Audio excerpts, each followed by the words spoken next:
Isang mapagpalang araw na naman po mga kapatid, at muli po tayong mag-aaral ng salita ng Diyos. At ang salita ng Diyos na ating pag-aaralan, atin po itong kukunin sa Ebanghelyo ng ating Panginoon ayon kay San Lucas, Kabanata 10, talata 16. Ang sabi po dito, sinabi ni Jesus sa kanyang mga alagad, ang nakikinig sa inyo ay sa akin nakikinig. Ang nagtatakwil sa inyo ay nagtatakwil sa akin. At ang nagtatakwil sa akin ay nagtatakwil sa nagsugo sa akin.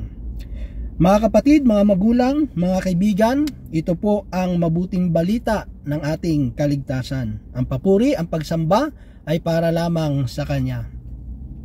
So dito mga kapatid, yung ating binasa, ito yung sinabi ng ating Panginoon sa Kanyang mga alagad, na sa kanilang pangangaral ng salita ng Diyos, sa kanilang paghahayo, pagpunta sa iba't ibang mga lugar upang ipahayag yung salita ng Diyos.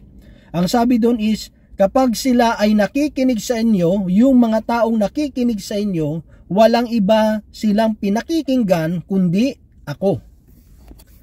So maliwanag po yun mga kapatid, na kapag ang isang lingkod ng Diyos ay nangangaral ng salita ng Diyos, no? Salita ng Diyos, hindi salita natin, hindi yung gusto nating sabihin sa tao, kundi kung yung pinapayag natin, ito ay salita ng Diyos, mga kapatid, wala silang ibang pinakikinggan kundi ang ating Panginoong Hesus na nagsugo sa mga alagad. Kasi siyempre, kapag yung pinapayag natin at sinasabi natin ay hindi naman ito yung salita ng Diyos, kundi opinion lang natin, galing lang sa atin mga kapatid, ang pinakikinggan nila, siyempre, yung sinabi mo, di ba? Pero kapag ang pinapayag natin, ito ay talagang salita ng Diyos, ito yung gustong ipaabot ng Diyos, hindi lang sa atin, kundi doon sa mga tao, kapag ito ay pinakinggan nila, wala silang ibang pinakikinggan, kundi ang nagsugo sa atin. Walang iba yung ating Panginoong Hesus. Di ba? So clear naman po yan, mga kapatid. At kapag itinakwil nila tayo at hindi pinakinggan yung sinasabi natin na pinangangaral natin na salita ng Diyos, ang itinatakwil nila walang iba yung nagsugo sa atin at yung nagsugo sa ating Panginoong Hesus. Sabi doon, ang nagtatakwil sa inyo ay nagtatakwil sa akin, at nagtatakwil sa akin ay nagtatakwil sa nagsugo sa akin. 'Di ba? So may kita mo doon kasi merong kung sa organisasyon, merong organizational chart,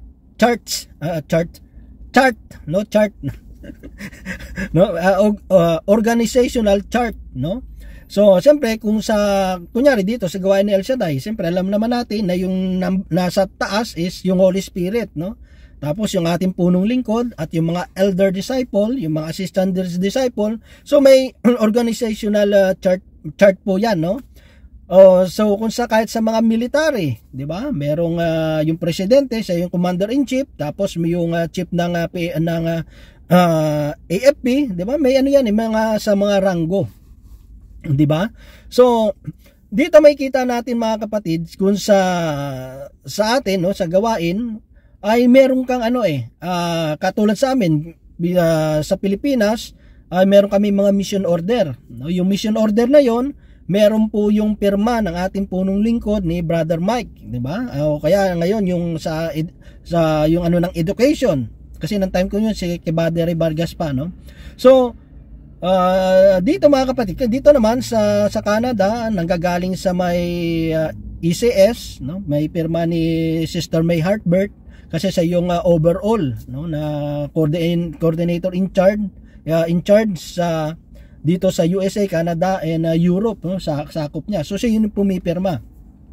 So ibig sabihin, kapag pinadala ako sa isang lugar at hindi ako tinanggap, hindi naman ako talaga yung hindi nila tinanggap, kundi yung pumirma doon sa mission order ko. Ganon din kahit sa mga PFCC, no, doon sa amin sa Iloilo. So kahit gusto mo man o hindi yung tao na pinadala, pero dahil ito ay may pirma ng ating punong lingkod at ng head of education, kailangan nating tanggapin yon, no? Tanggapin natin yon, kasi pag hindi natin tinanggap yon, wala tayong ibang itinatakwil kundi yung mga taong pumirma doon kasi sila yung nagpadala, no? Ganun lang naman yung pinaka simpleng logic po doon, mga kapatid. So kung minsan kasi akala natin ang Diyos kasi tumitingin, may purpose kasi. Alam naman natin, palagi natin pinangangaral yan na we know that in all things God works together for good. Yung sabi nga sa Romans 8:28, 'di ba? Alam naman natin na yung lahat ng nangyayari, lalo na kay Lord tayo, yun dapat yung pinaniniwalaan natin na hindi na may purpose ang Diyos sa lahat ng bagay, 'di ba? Hindi naman kasi tayo naglilingkod sa Panginoon dahil sa conveniente lang natin, no? Dahil gusto lang natin yung mga namumuno sa atin. Kung minsan may mga bagay na hindi ka sang-ayon sa namumuno, pero kasi ang totoo lang diyan, mga kapatid, tinuturuan tayo ng Diyos ng tunay na pagsunod. Kasi yung pagsunod kasi, yung pagpapasakop, madali kasing magpasakop, madali kasing sumunod pag gusto mo yung tao, eh, 'di ba? So, ano yung natutunan mo doon? May natutunan ka ba about sa pagsunod at pagpapasakop? Wala. Kasi bakit? Kasi sumusunod lang tayo, nagpapasakop lang tayo kapag gusto natin. Pero natututunan natin yung totoong pagpapasakop at pagsunod kasi nga hindi natin gusto. 'Di ba? Pero dahil sila ay pinadala, no, ng ating Panginoon sa pamamagitan ng mga leader, o yan, sa mapunong lingkod natin, ng head of education, o dito sa amin sa Canada ni Sister May Hartbert, no?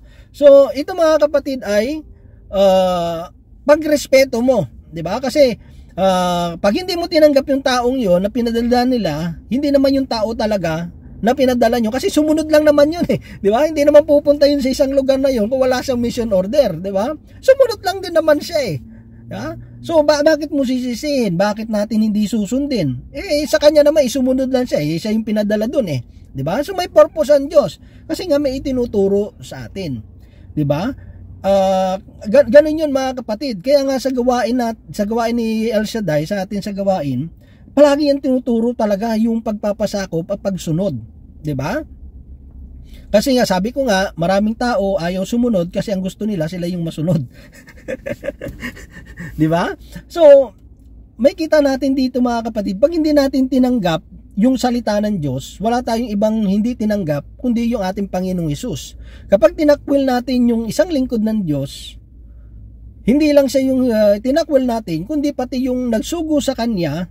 At walang iba rin yung ating, sabi ng Panginoon, hindi lang siya ang ating Panginoon Hesus yung tinakwil nila, kundi yung Ama, no? Kasi nga, alam naman natin na ang ating Panginoon Hesus ay pinadala ng Ama dito sa lupa upang iligtas tayong mga makasalanan. At hindi lang yun, para ipahayag yung salita ng Diyos. So, minsan doon nagkakaroon kasi ng problema yung tao, no? Na dapat ito, mga kapatid, ay lubusan nating itong maunawaan. Kaya nga sinasabi doon, kung tayo'y nakikinig, wala tayong ibang pinakikinggan kundi yung Panginoon. At dahil tinatanggap natin yung kanyang salita, doon natin mararanasan yung tunay na kapangyarihan ng salita ng Diyos, no? Doon natin mararanasan yung pagkilos ng salita ng Diyos na tunay buhay, no? Mabisa yung salita ng Diyos kasi tinatanggap natin, 'di ba? Pag hindi natin tinanggap yung salita ng Diyos, walang pagbabagong mangyayari sa buhay natin. Walang magandang mangyayari sa buhay natin. Hindi natin mararanasan, kahit na nagsabi ang salita ng Diyos, ito'y buhay at mabisa, hindi natin mararanasan sa buhay natin yung buhay na pagbabago at yung bisa ng salita ng Diyos kasi hindi natin tinatanggap. 'Di ba? Katulad yan, kung may sakit yung katawan natin, 'di ba? At ayaw mong tanggapin yung gamot, hindi ka talaga gagaling, 'di ba? Kung nagre-resist yung katawan mo at ayaw mong tanggapin yung kasi nga mapakla, hindi mo gusto yung lasa ng gamot, so hindi ka gagaling, hindi tayo mapapaayos. Ganun kasi yung salita ng Diyos, eh. Gamot yan, eh. At hindi lahat ng tao gusto ng gamot. 'Di ba? O yung iba nga nag-i-skip sa gamot nila. So ano nangyayari? So nangyayari ngayon, hindi sila gumagaling. Tapos lalala pa yung karamdaman nila. 'Di ba? Magpapatuloy sila sa karamdaman. Kaya ganyan minsan maraming tao na naglilingkod sa Panginoon, hindi nagbabago yung buhay. Ang tagal na sa paglilingkod, hindi pa rin marunong magpasakop, hindi pa rin marunong magsumunod kasi bakit? Kasi nire-reject nila. 'Di ba? So kapag ni-reject natin ang mga pinadala ng Diyos o yung mga inappoint ng Panginoon, mga kapatid, na maka-clear naman 'yun, eh. hindi sila yung itinatakwil natin, kundi yung tinatakwil natin yung mga pamunuan, no? Yung mga leader na nagpadala sa kanila at nagbigay sa kanila ng kanilang obligasyon. Siyempre, katulad ako, kung binigyan ako ng obligasyon at hindi ko ginawa yung obligasyon na yon, may pananagutan ako. Kunya sa company namin, malaking pananagutan ko sa company ko at pwede akong matanggal, 'di ba? Kasi disobedience 'yun eh. Ano 'yun pag yung hindi ka sumusunod, no, sa tungkulin na ibinigay sa iyo, no? Kaya ka nga nilagay diyan para gawin mo yung tungkulin mo. So kailangan mong tayuan yung tungkulin mo. Siyempre, pag tinayuan mo yung tungkulin mo, yung responsibilidad mo, hindi naman lahat matutuwa, hindi lahat magugustuhan ka, 'di ba? Kasi ikaw minsan yung sinisisi nila, masyado kang stricto, masyado kang ganito, pero yung yung ini-implement mo lang naman kasi ito yung rules, ito yung patakaran, no? Ito yung sinasabi, ito yung tungkulin na ibinigay sa akin na dapat kong gawin. So dahil may tungkulin na ibinigay sa akin, nag-e-expect yung mga yung company ko, yung mga boss ko na gagawin ko yun, ipatutupad ko doon sa unit ko, doon sa building ko. So ganun yung mga kapatid. Kasi pag hindi rin nila sinunod, katulad nito, imbes mangaral sila ng salita ng Diyos, hindi sila nangaral. O so may pananagutan sila sa Panginoon, di ba? So bawat isa may tungkulin na ginagampanan. Kaya nga mga kapatid, gawin natin, no, yung tungkulin na inatang ng Diyos sa bawat isa sa atin. At tayo bilang naglilingkod sa Panginoon, patuloy natin, no, pakinggan yung kanyang mga salita.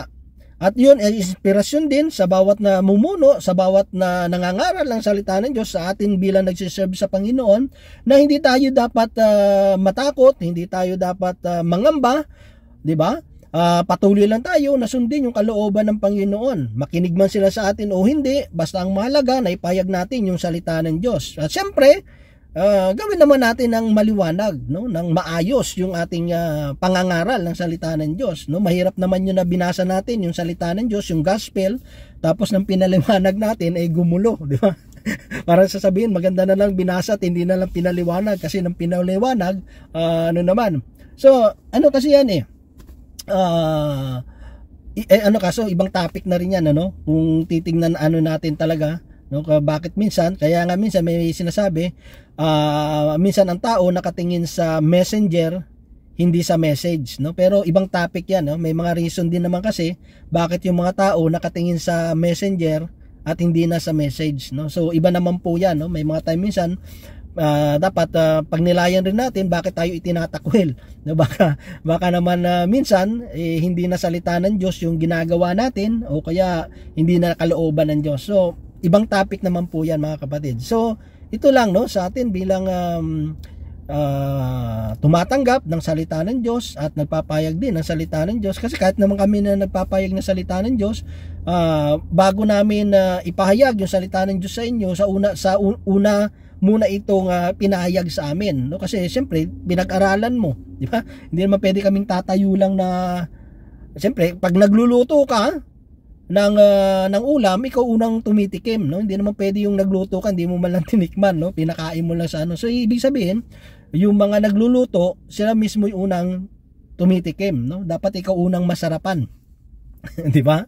So ganun din mga kapatid, no? Nawa ang Diyos ay patuloy na bigyan tayo ng isang pusong handang magpaturo sa Kanya, kasi alam naman natin ng Kanyang salita, ito ay para sa ikabubuti ng bawat isa po sa atin. God bless po sa ating lahat mga kapatid.